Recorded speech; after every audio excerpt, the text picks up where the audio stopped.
Hello, everyone, and thank you for joining us today.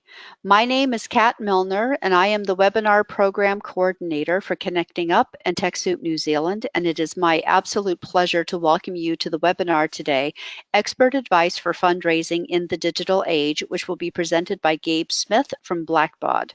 We're going to start with just a little bit of housekeeping. Everyone is muted, so if you have any questions during the session, please type it into the questions box on your webinar panel, and Gabe will answer them throughout and at the end of the webinar. Please note that your comments and questions will not appear to the entire group. If you have any technical issues, please also type that into the question box, and I will try my best to help you with it. Before we start, I just want to remind you that this webinar is being recorded, and a link to the recording will be sent to you all within the week after the webinar ends, and it will also be available on the Connecting Up and TechSoup New Zealand websites. You will then be able to access it at any time. So that's it from me. Take it away, Gabe. Well, thank you so much, Kat, and it really is a pleasure to be with all of you here this morning. I wanted to go ahead and kind of as we kind of jump off here, just kind of mention if you're not familiar with Blackbaud, one of the things we wanted to introduce you to is the philosophy of the Blackbaud world. At Blackbaud, not-for-profits really are the heart of everything that we do. We work with over about 30,000 organizations globally, which is across about 60 different countries, with more than 500 of those not-for-profits here locally across the Asia Pacific region.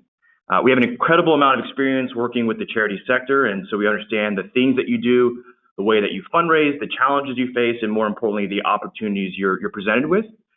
We help our customers raise over 100 billion annually, and so all of our services, our staff, our software, everything we do is directly focused at the not-for-profit community, because that's what we do, and which is why we're very proud to say that Blackbaud is the leading global provider of supportive relationship solutions for nonprofit organizations. So I just want, like I said, just wanted to mention a little background so you know what Blackbaud is and kind of where I'm coming from. And certainly encourage you, if you have any questions or just like more information, do feel free to touch base with me then, after the webinar at any point in time of your convenience. And so let's get kind of started. And before I even jump into the agenda, I wanted to kind of start with this slide here in regards to welcoming to the age of engagement. And we have this quote here from Pierre Omidyar, who is the eBay founder. We finally have technology that for the first time in human history allows people to really maintain rich connections with much larger numbers of people. And this is very true. I think, in terms of what we've seen here in the digital age of this, the multitude of ways that we can engage, whether it be in our jobs or in our personal lives. But I think that also when we're kind of taking a look at that, we need to also kind of balance and contrast that then with what some also then talk about as the age of distraction. It underscores, I think, the idea that there is so many things that are going on in our lives now, and really kind of trying to pull our attention, whether it be some of the most critical things that are going on in our lives at that moment, to some of the things that are so trivial. And so I think that gets back to this idea that really the importance of keeping things personalized when you are looking at engagement, because that's usually what is much easier to cut through the clutter, to cut through the noise, when you are working with your constituents and supporters, your volunteers, and really being able to enable that age of engagement rather than the age of distraction.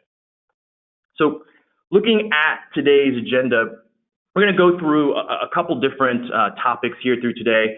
I want to make sure that we kind of cover then what could be the best use of your supporter data, looking at the day of the life of a fundraiser, and looking at a multi-channel fundraising campaign approach. And that is going to be an actual kind of case study there. We have a very special guest that we'll introduce here later into the presentation to go through that. And then we also want to talk about peer-to-peer fundraising, which I'm definitely a big proponent of, and another strategy in the idea of donor acquisition and how we can look at some different ideas to increase that conversion rate to convert these initial donors into ongoing supporters.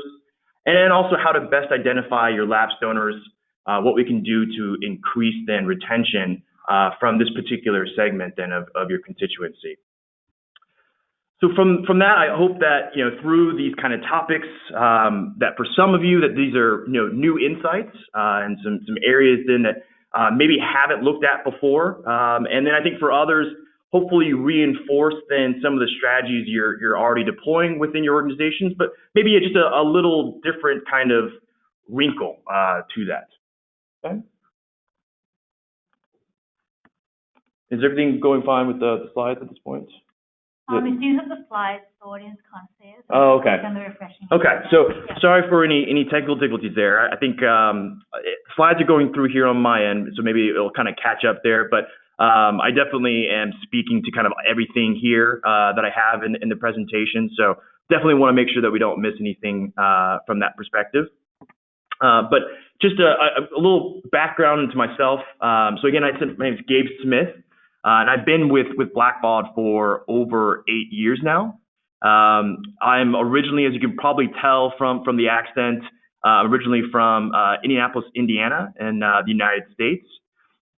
And I've been, in terms of working with Blackbaud, much of that time has been in regards to a consultant in terms of helping organizations implement database systems to help manage their supporters and data, to ensuring then that workflows within those database systems are optimized and used effectively, and create different kind of strategies then to help in how technology can aid their fundraising efforts.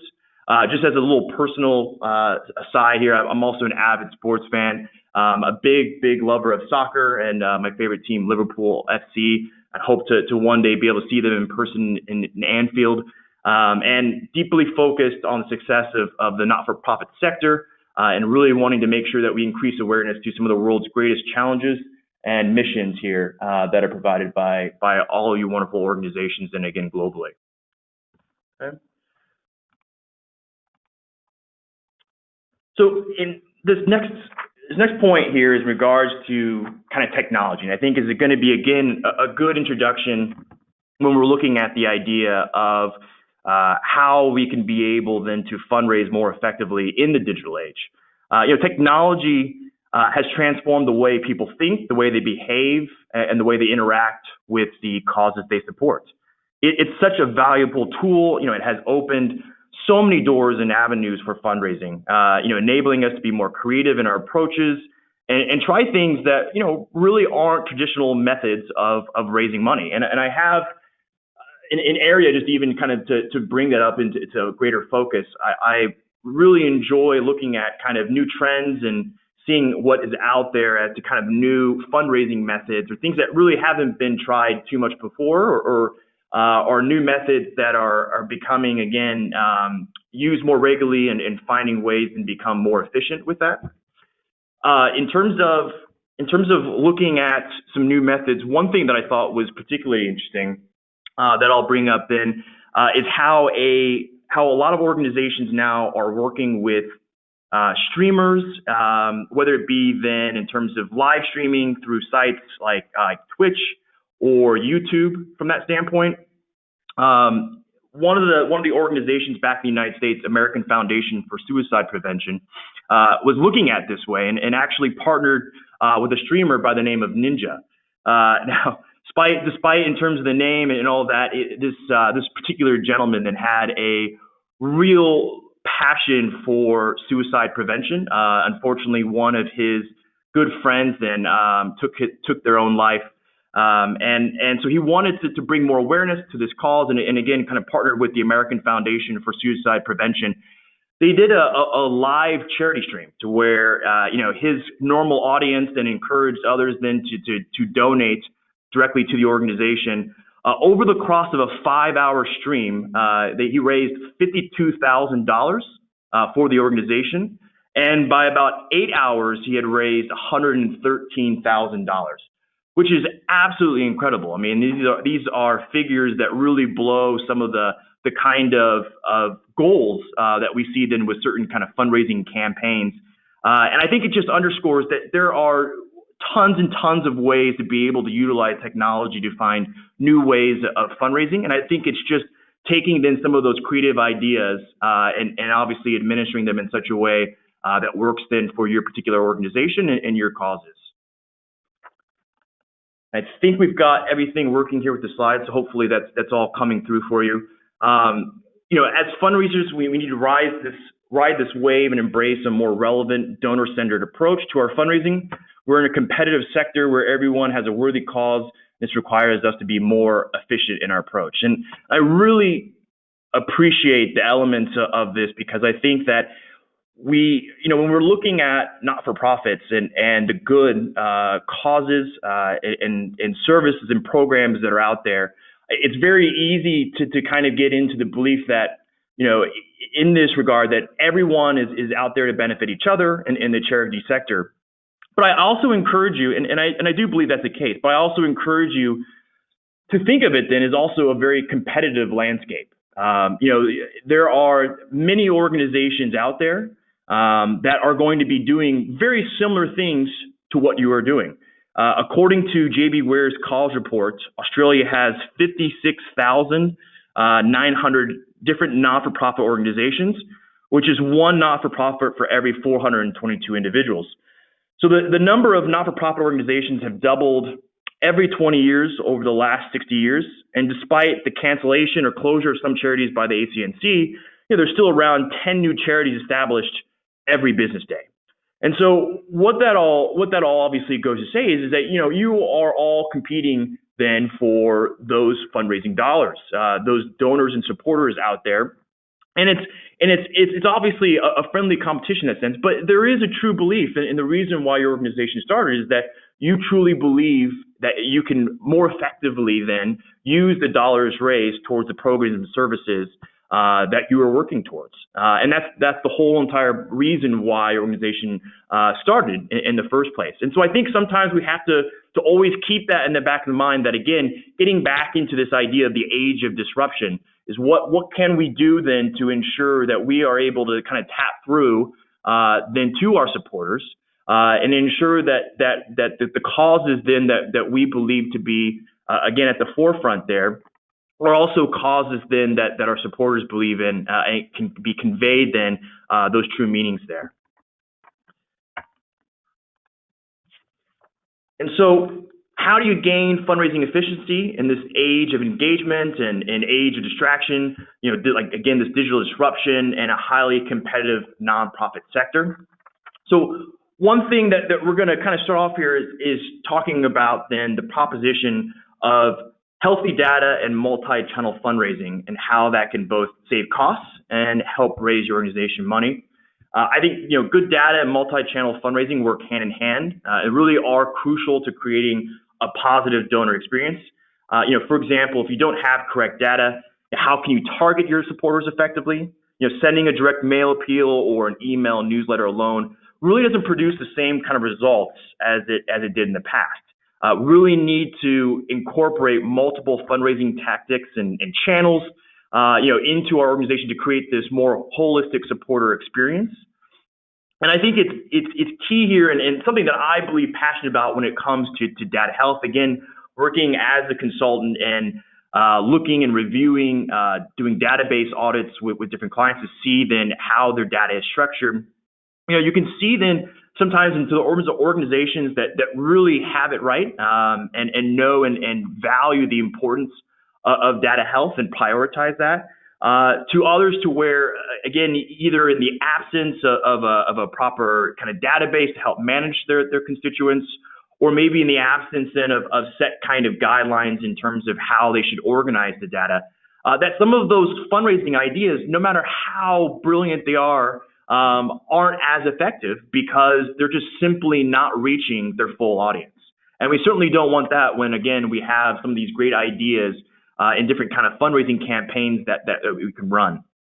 And so we're going to look at some different concepts here in terms of various tactics that you can use to ensure data health. And again, we're going to also hear from our special guest in ways then in terms of incorporating a multi-channel fundraising approach and seeing then some of the benefits then of that particular campaign. So first up, we need to talk about then running an internal data audit. And this is really helpful in regards to getting a better sense of where your data is currently structured. You need to make this kind of outline and identify then different data guidelines which pertain to how you will capture data moving forward, specifically for your needs that are unique to your organization, could be completely different from any other not-for-profit. And it's equally important to know the risks of not doing this. What are the implications of not doing an internal audit or documenting guidelines? And once we have all of this, it's much easier to then educate your team and get everyone on board to ensure that everyone's a part of that same data health plan, that they're buying into it, that they're contributing towards that. Because while across the not-for-profit sector, and we see obviously a wide variety of sizes of organizations, and I know that just from past experience here and what I commonly work with smaller not-for-profits, to where sometimes it can be, a one-person shop. We want to ensure that, this doesn't necessarily have to all fall on one person's shoulders from there. So taking a look at the first thing in regards to a internal audit, I think this is quite helpful then task that really needs to be done on a yearly basis, or even then more frequent from that standpoint. And I think that the best analogy to look at then is to view then your data and your organization's supporters' data then as a house, right? There's a lot of value contained within that. And if there isn't any kind of general maintenance and upkeep, that over time that value then is going to decrease.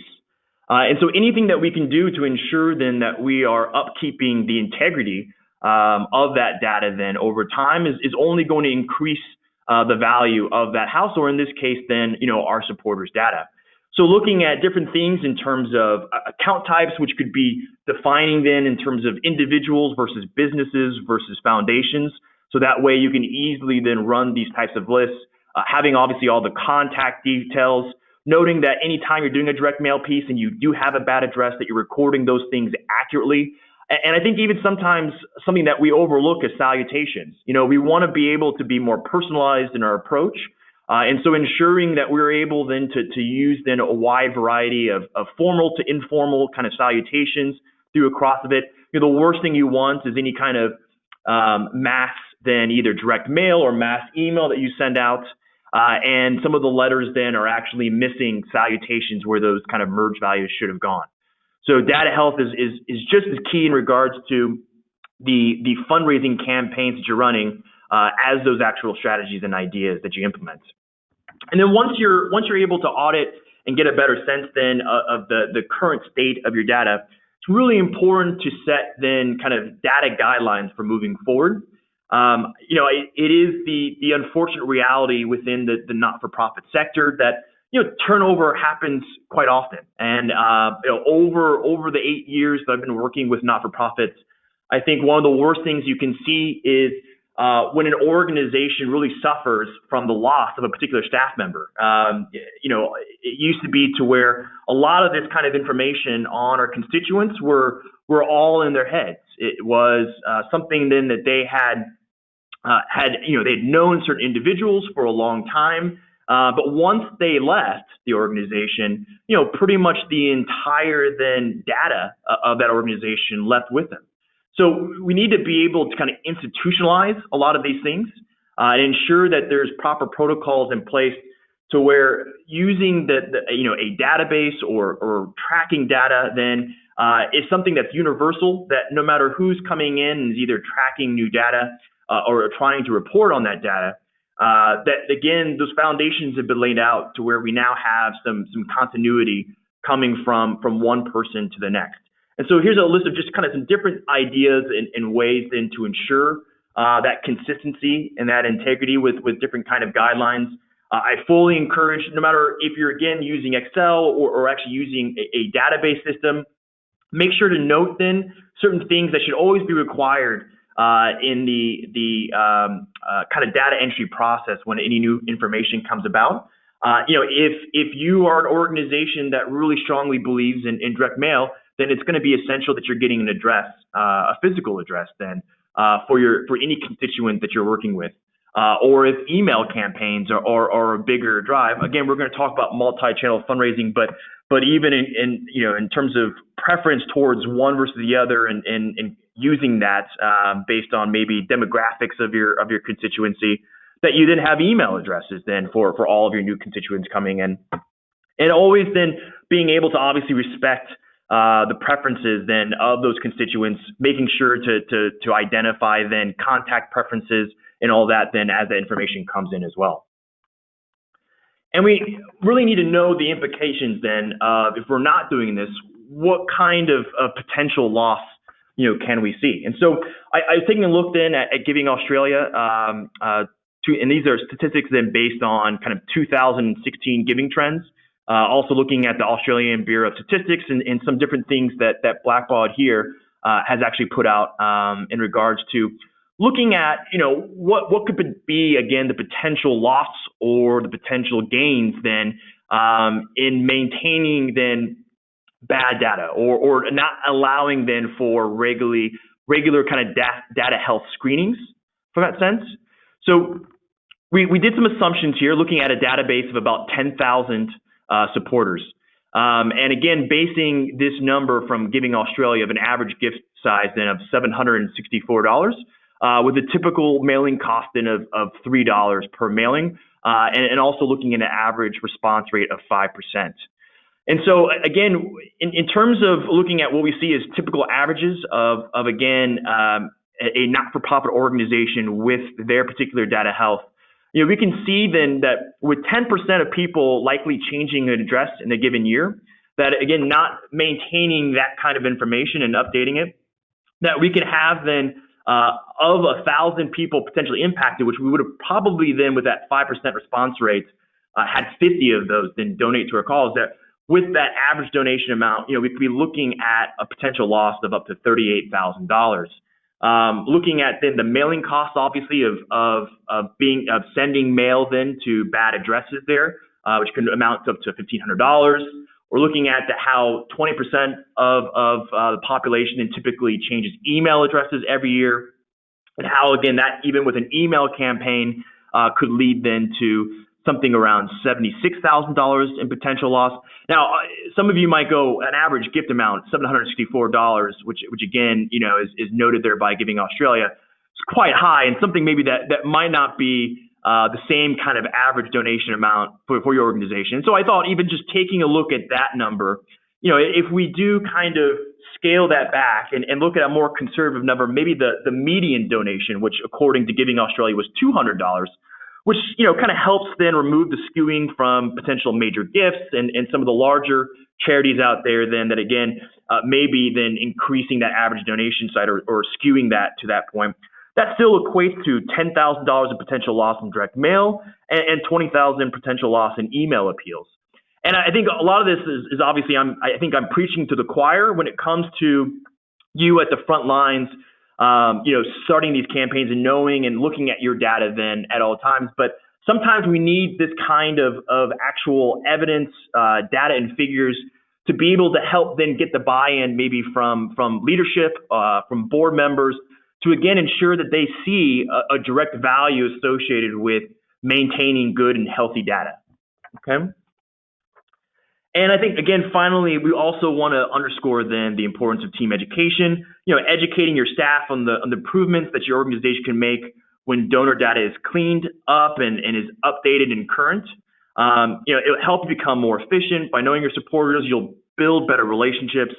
By knowing their preference, you'll be able to communicate with them more effectively. And this all goes towards increasing your retention. Doing something like segmenting to the right audience will increase your donations, and you'll be able to target the right supporters at the right time through the right channel. And this kind of starts then this topic of segmentation, which I did want to quickly touch on before I bring in our guest here to talk about her campaign. Segmentation, I think, again, is another area to where organizations do it, but I think there's ways that we can use it more effectively. Segmentation is quite helpful. It allows us to target better. It gets away from that kind of more one-size-fits-all approach.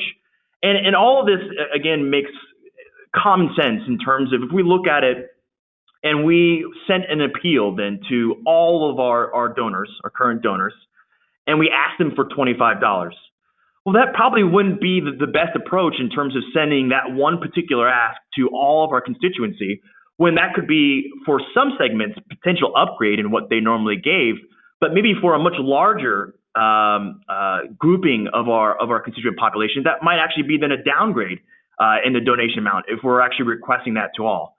A more targeted approach then would ensure that for those maybe supporters that are on the low end, that you're asking them for a particular amount, and then for a completely different segment then requesting for a different ask. And it all makes perfect sense. And we want to look at that then in other different areas in how we can potentially segment beyond even just donor history, but also looking at geographical areas of segmentation, looking at different things then that are socio-demographic, whether it be age, occupation, being able then to better understand and track then employer-employee relationships for any kind of potential matching gift opportunities from that standpoint, getting into values and interests, and looking at even behavioral tendencies, whether it be then from event participation, volunteering at that point, and intersecting these different segments together. And so I think while we're looking at then segmenting, which is going to come up routinely here through the rest of my presentation, is some things then in how we can use segmenting in terms of some different strategies here that are going to help towards not only donor acquisition process and donor retention, but also then looking at that segment such as like lapsed donors that we want to re-engage. But segmenting also is a huge key in terms of really running a successful fundraising campaign. And so that's why I'm really pleased then that we were able to ensure that, while I've worked with a lot of not-for-profits in indirect ways, we want to make sure that we have someone that obviously is speaking from direct experience. And so I'm very pleased to have Philippa Lowe, who is the operations manager for FeBC Australia. And she's responsible for overseeing a small team of 4 and really building those supporter relations. And I think in terms of a campaign that they recently ran, we want to have Philippa here kind of speak to that and be able to kind of address then some tips and tricks towards that that can be hopefully helpful then in some of the own campaigns that you're running. So Philippa, if you're on the line, I'll kind of queue up this slide here, but maybe Mike, to begin, maybe just kind of talking a little bit about what FeBC Australia does and then kind of getting into the campaign you just ran. Sure. Well, thank you for having me. So FeBC Australia is part of FeBC International, and we're a faith-based charity, not-for-profit. And basically, we use radio across the globe to inspire people to get to know and follow Jesus.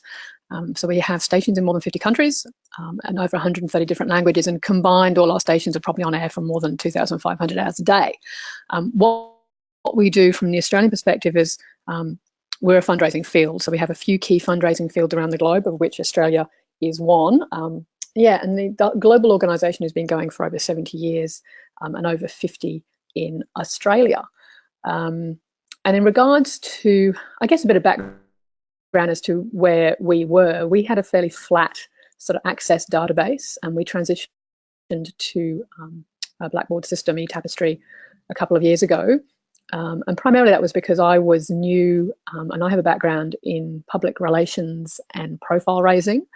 And I'd worked a lot with fast growth businesses in terms of personalization. So I'd done a lot of work with people like Fuji Xerox, and they were doing personalized data printing for many years, like back in 2000. So in terms of what can be done with data from a marketing perspective, I find very exciting. And I also realised at the organisation we needed to be able to slice and dice a bit more effectively. We have an older donor profile, so part of the challenge has also been maintaining our story with our older donors, while also obviously going through a name acquisition where we can actually speak to newer donors and newer supporters and bring them on the journey. It takes about 28 touch points nowadays for people to kind of really decide to engage with someone. It used to be 6. So if you kind of think of the noise and the impact that's out there, to be able to have that cut through is really, really important. But I'm also very aware that, many not-for-profits are small, and you have a small team. You may not necessarily have a broadly skilled team. So it's actually being able to be quite resourceful and clever with what you've got rather than thinking you have to keep rebuilding a wheel. And I think, you know, there is no shiny silver bullet. I believe successful fundraising is just repeatable, congruent communications where you're telling your story well and you're engaging people.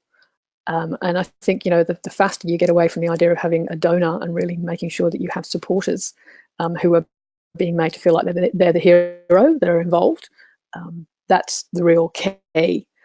So we've had a few sort of campaigns since we put eTapestry in. Just from a broad perspective, eTapestry from a time-saving administration has been huge. We have been able to change, you know, doing end-of-month reconciliation from what used to take someone 3 days to 12 minutes. Without integrating across to our accounting system. So that has sort of freed up that resourcing time. And I think one of your slides earlier, Gabe, sort of talks about the savings that can happen. So yes, you've got data, but you've also got to think about the efficiency that having a good system will give you. So what we do with, typically our fundraising revolves around direct marketing and then online, and we mix the two. And yeah, oh, sorry, I just had a message come in from how many touch points. Typically, it used to be 6 touch points before someone will want to engage with you, and now it's about 28 touch points. So if you think about the number of channels that people are hearing, seeing, engaging on, you've kind of got to be across them, and you've got to be across them congruently. And I think that's the benefit. If you do it congruently, you're actually able to do more with less.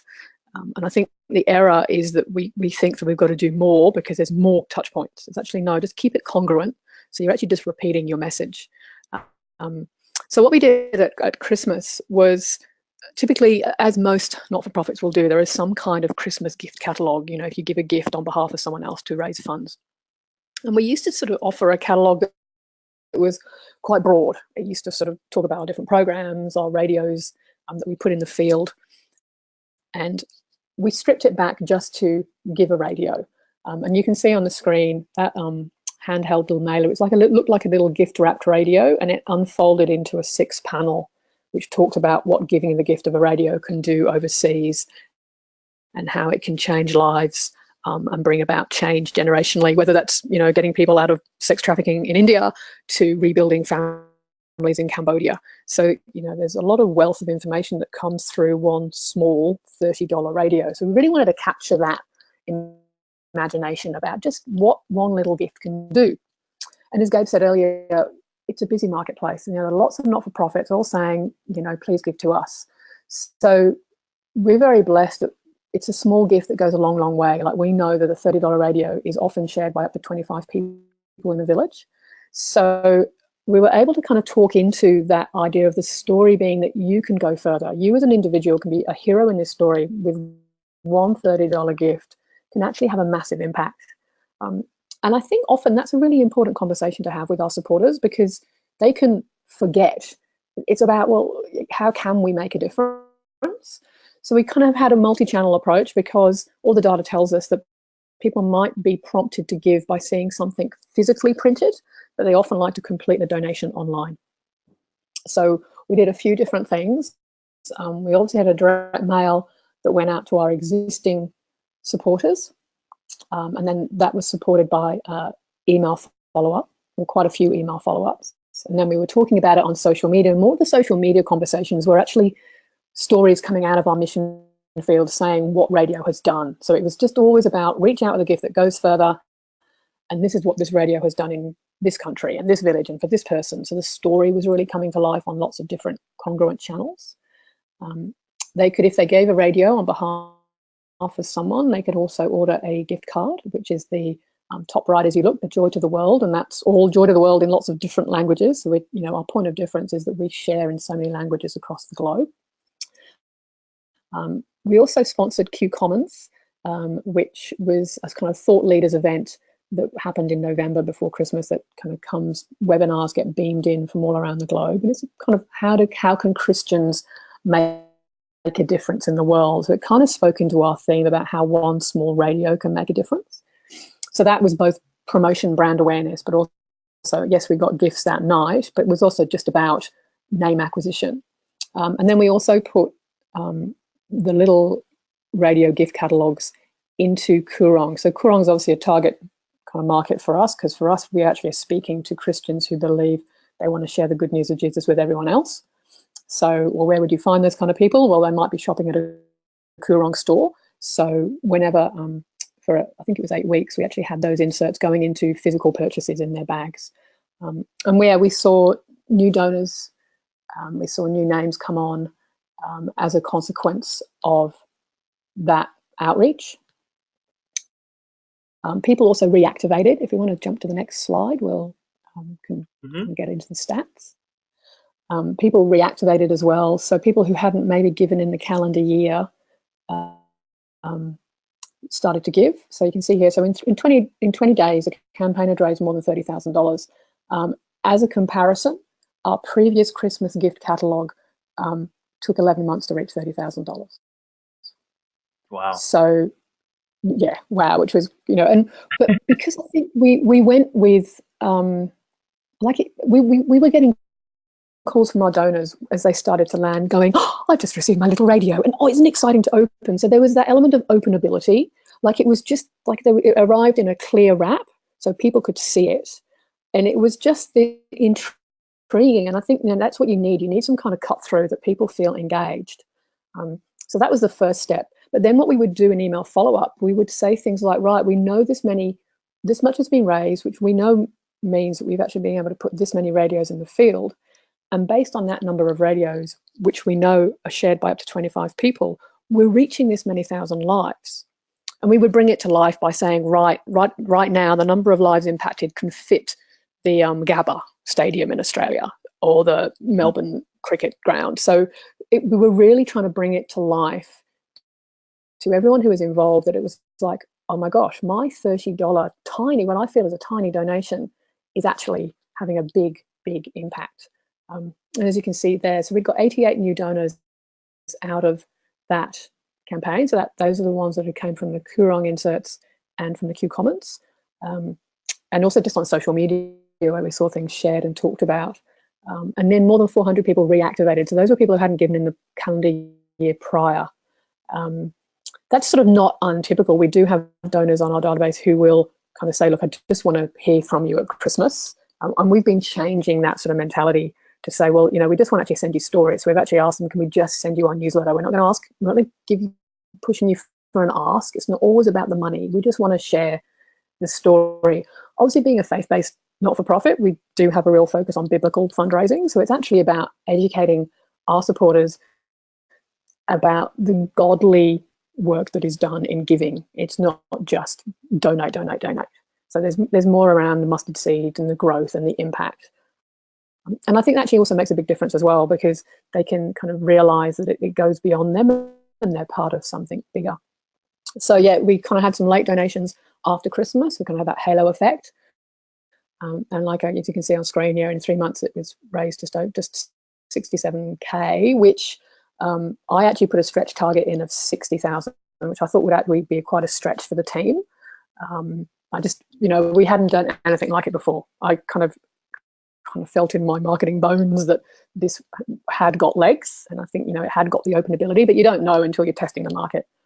So I was very, very thankful, and just the ease of having the integration and taking the donations through our website, through the DIY form, and straight into eTapestry, and then out into our account management package was so easy, and I was able to run reports like every morning, and it was such an encouraging thing to do. I'd get on my dashboard and I go, we were tracking via whether it was coming through online or whether it was coming through the printed campaigns. We were actually measuring which campaign was working most effectively, and it was so encouraging to keep seeing that little thermometer bump up and realizing that people were kind of really engaging with impact.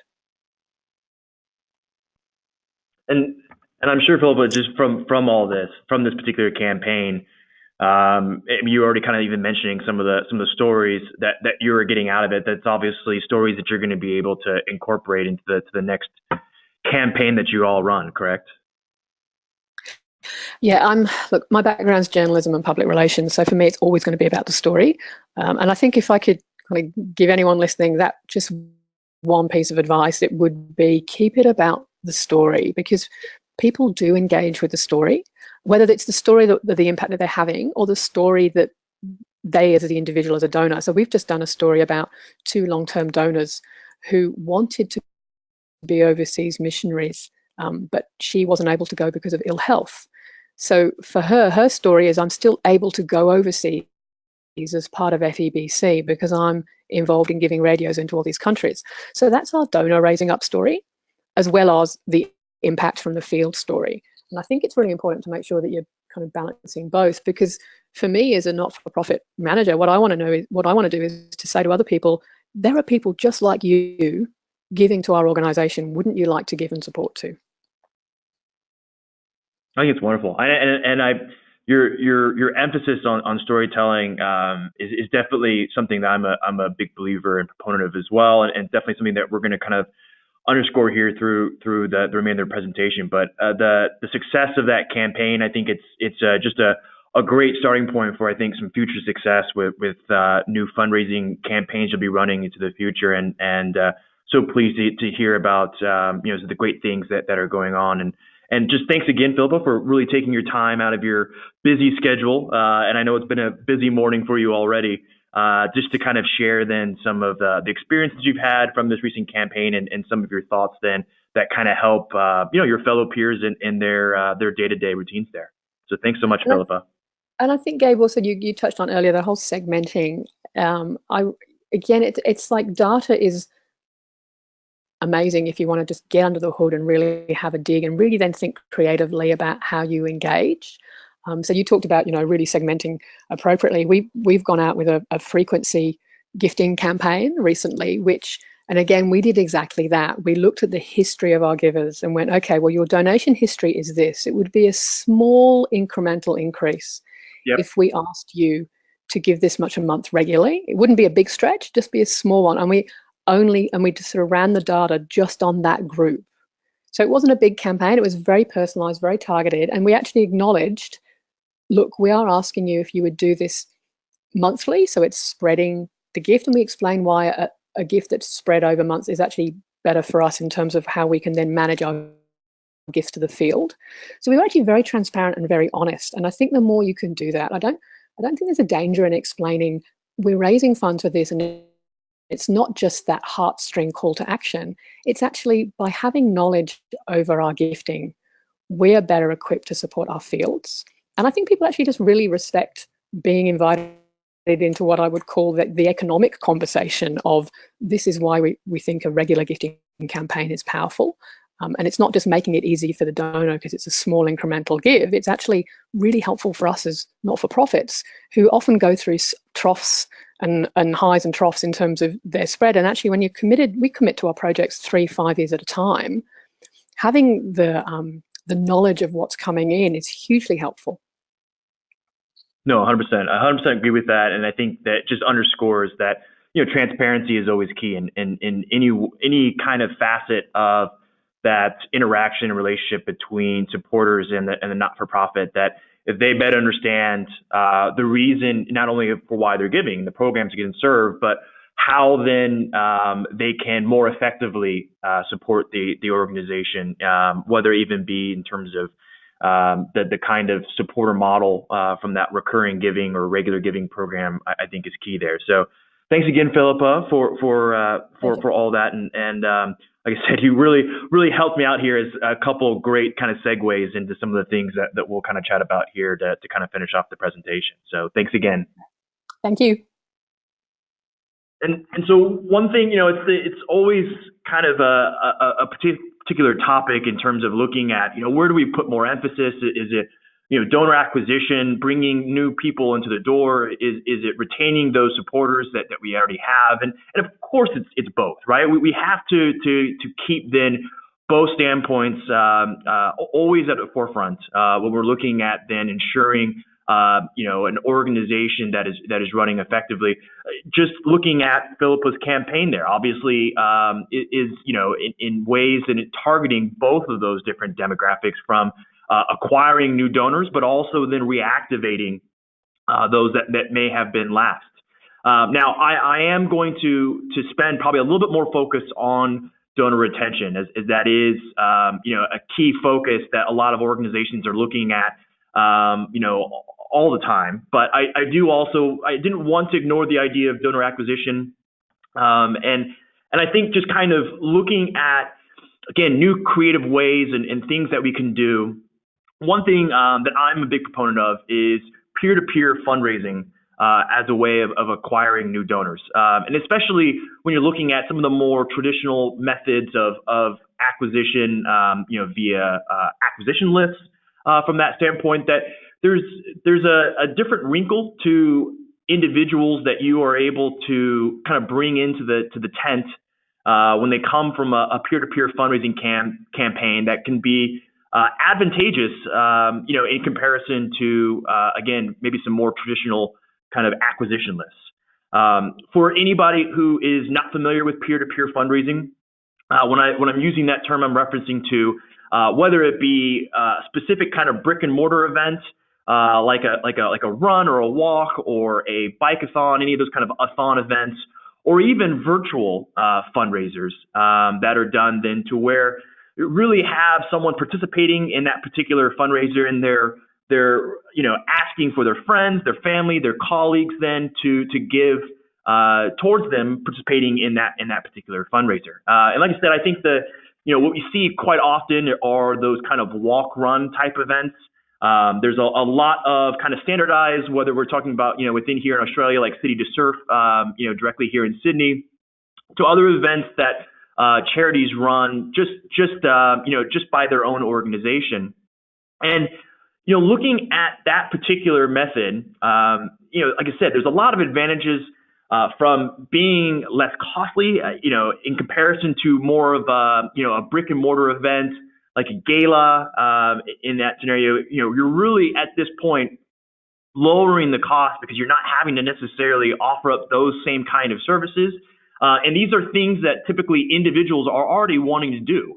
You're really enabling your organization's biggest champions then, who already have a passion for your organization, to be able then to fundraise then again with their network.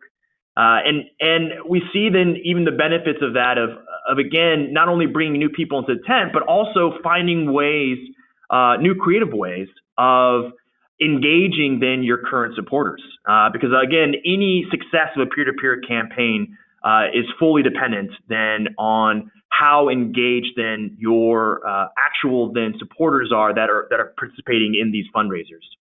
It also creates great brand recognition awareness because these types of fundraisers then are ideal for social media. And so, people who may have never come across your organization before are seeing it for the first time, even if they don't donate that particular moment, they're at least now getting some insight into what you are doing.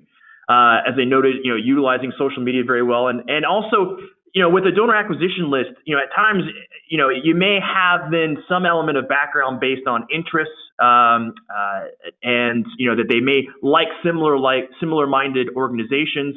But here with these kind of peer-to-peer fundraisers, you actually have an indirect relationship. That supporter, that fundraiser then, friend, their family, their colleague member, then, that is your key to better cultivating that relationship with that new donor. And so when looking at the idea of peer-to-peer fundraising, I think what will separate then an organization just running a peer-to-peer fundraising event or campaign that just brings in some dollars that really help in towards that and make that a successful campaign, to those that really go above and beyond and see then the kind of the fruits of that labor. Is when they really set out a plan into how do we bring these new donors into the fold. Because at this point in time, this person only donated because, again, their friend, their family, their colleague was participating in that event. They may, again, never have heard of your organization before.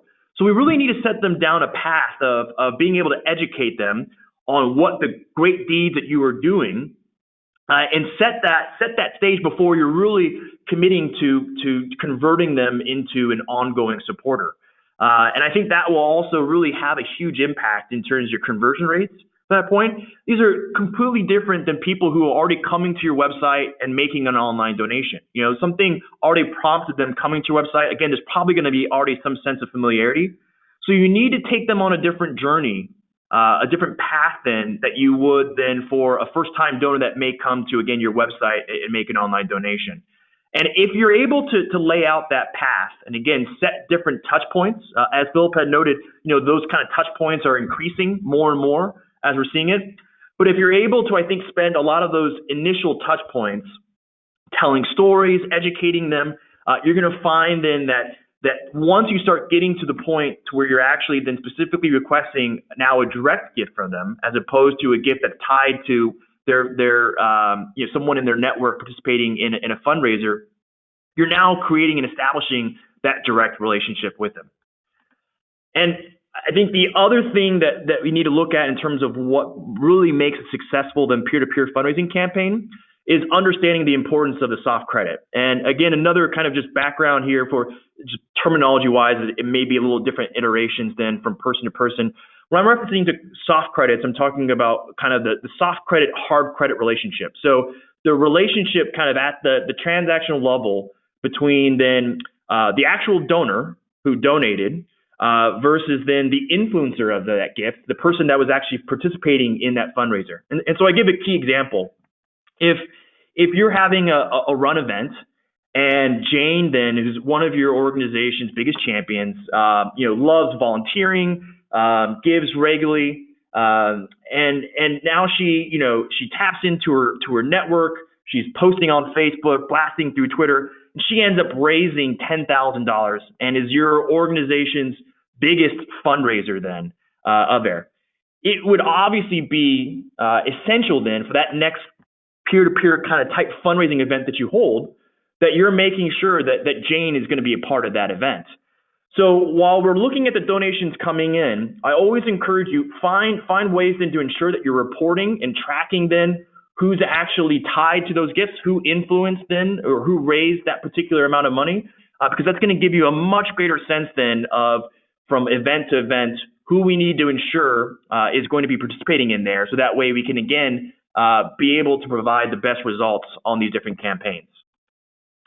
Now, that, like I said, was one thing I wanted to touch on in regards to donor acquisition, but getting into donor retention is so key because, I love this, and this has been a hallmark quote for some time now, but both Roger Craver and Tom Belford, whose book, The Agitator, which fully encourage in terms of looking at that if you've never seen before. But, loyalty is the holy grail of fundraising. They're really quick wins in fundraising are few and far between. The truth is sustainable fundraising is a nurturing process. That loyalty isn't going to come overnight. So we need to look at then different kind of strategies and ideas that we can do to ensure then that when we've taken all this effort to bring someone into the fold, that we are retaining that donor and being able to count on their support year in, year out.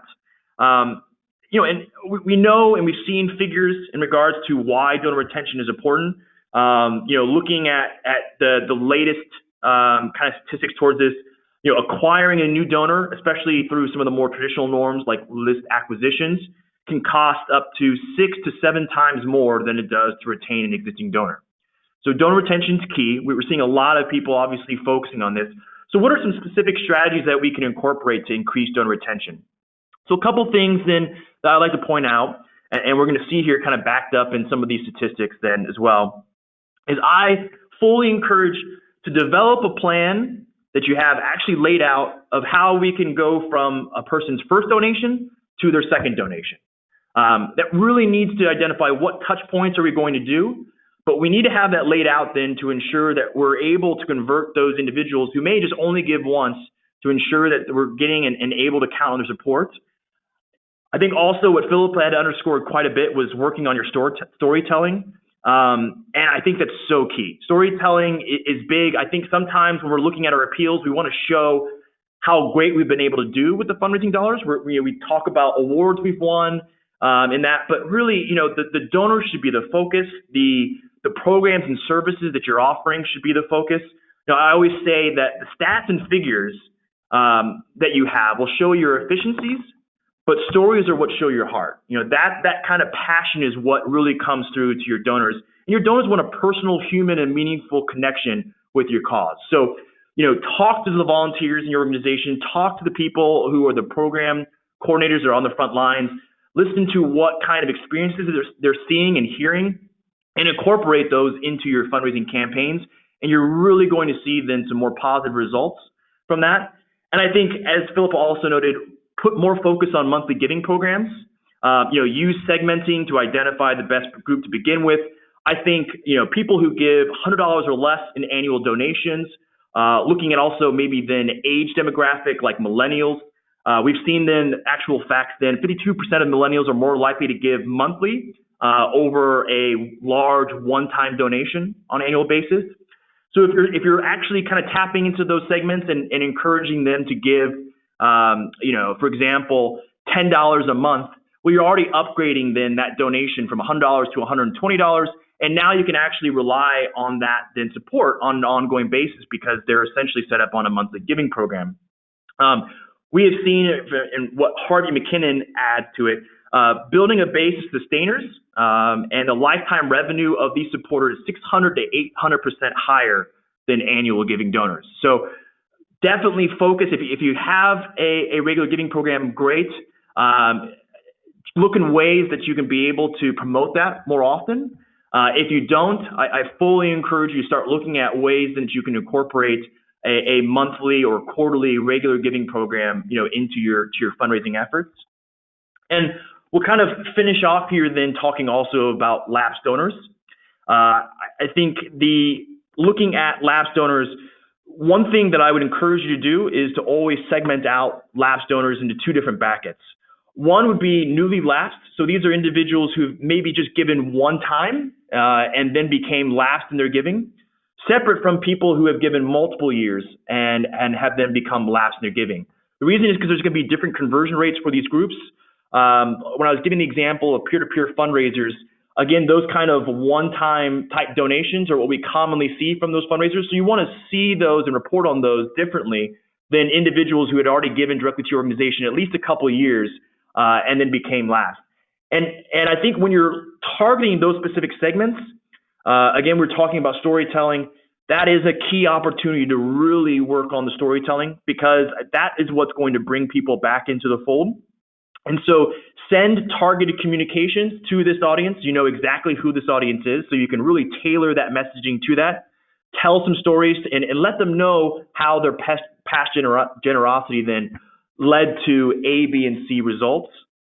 And make sure then that the kind of call to action that you incorporate in that communication is easy to act on. Online donations are key in reactivating lapsed donors. They're probably not going to take the time then to send in a donor pledge card with a check at that point. So you want to make sure that you are providing the most convenient way for that person to again come back in and re-give then to your organization. And last thing that I'll also touch on then is also downgrade donors. So I think if you can find ways then in your current data scheme or look for systems then that will allow for you to be able to report on individuals who from a year-to-year basis have actually decreased their giving, because this is really a good warning sign or an indicator of potential individuals who can become lapsed in their giving.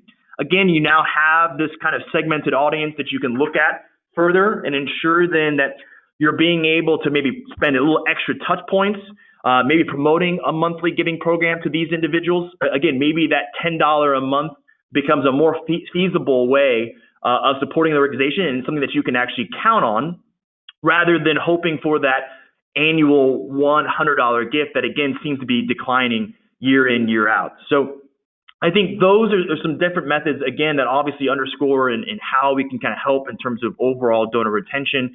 And really, I wanted to leave with this last quote, which is just talking about what we kind of see here in this past year and obviously what really sets the stage for 2018. 2017 was a year defined by change and uncertainty.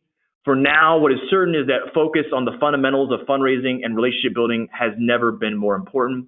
And so I hope that a lot of these elements here have kind of underscored those thoughts. And again, I think Philippa's direct experiences there with FeBC has also talked about then and emphasizing, how we can acquire new donors, how we can be able to re-engage then those that are lapsed, the importance of storytelling, and really also making sure to focus on segmenting so that way we get away from this kind of one-size-fits-all type communication efforts. So I really appreciate it. It seems like that hour just went by quite quickly, and I do apologize that I probably haven't left that much room for questions from this. Is there any kind of questions that we want to address right now? Or actually, probably just because in the name of time, what I would encourage you all to do, if you have any questions whatsoever, please do contact me. I've got my contact info here up on the slide that will also be passed through then with the follow-up material. But I'm more than happy to speak with anything in regards to different ways technology can help. You have some great, I think, then partners and people to work with here. Connecting Up or TechSoup there for all of our New Zealand audience is wonderful at finding ways of incorporating technology for small to mid-sized not-for-profit organizations. Blackball, we're a big believer in obviously incorporating technology to help facilitate not-for-profit. So please do let us know if we can help out with anything. And again, really appreciate all of your time today and hope you found this to be a very beneficial session. Thanks again, and I hope you have a wonderful day. All right. Well, thank you, Gabe, very much for presenting today, and thank you, everyone, for joining us. I hope you've learned a lot from this presentation and that Gabe answered all of your questions. Of course, if you do have any questions that come to mind later on or feedback about this webinar, you can obviously contact Gabe at the information that's on your screen, or feel free to send that through to events@connectingup.org or events@techsoup.net.nz, and we will be happy to answer those questions offline. Don't forget, the recording of this webinar will be available within the next week, and a link will be sent to you, so keep an eye out on your inbox. The good news is the recordings tend not to have the audio issues, so again, I apologize for that, and thank you for your patience with that. Don't forget, our next webinar will be Share Your Story with Snapchat, and no, it's not just for kids, on Tuesday, the 13th of March with Megan Davis from Spend, Love, and Lamb. Again, thank you for being with us today. Enjoy the rest of your day, and we look forward to seeing you next time.